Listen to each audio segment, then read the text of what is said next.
नमस्कार. आपल्यापैकी किती जण उद्याच्या चिंतेत आजचा आनंद विसरून गेले आहेत? आपण नेहमी विचार करतो की उद्या कसं होईल. पण अक्कलकोटचे श्री स्वामी समर्थ नेहमी एक गोष्ट सांगायचे, जे होणार आहे ते टाळता येत नाही. मग आजचा क्षण काळजीत का घालवायचा?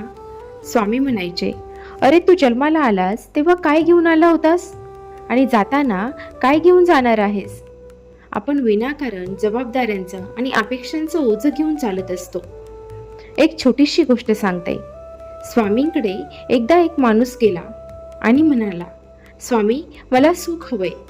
स्वामी हसले आणि म्हणाले, आधी तुझं मला असं म्हणणं अहंकार सोड, मग हवंय म्हणजे इच्छा सोड, मग बघ शिल्लक काय राहतं, फक्त सुख.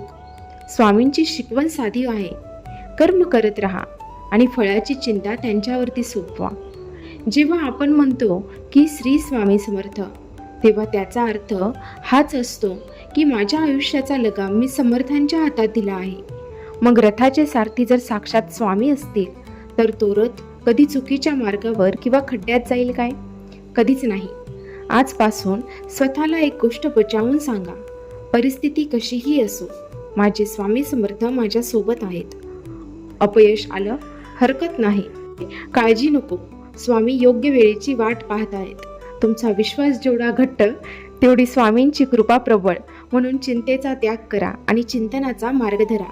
लक्षात ठेवा, तुम्ही एकटे नाही आहात. ज्या क्षणी तुमची शक्ती संपते तिथून स्वामींची शक्ती सुरू होते. प्रसन्न रहा, कारण स्वामी सोबतीला आहेत. अशक्य ही शक्य करतील स्वामी. श्री स्वामी समर्थ. हा सकारात्मक विचार आवडला असेल तर नक्की शेअर करा, व्हिडिओला लाईक करा आणि कमेंटमध्ये श्री स्वामी समर्थ लिहायला विसरू नका.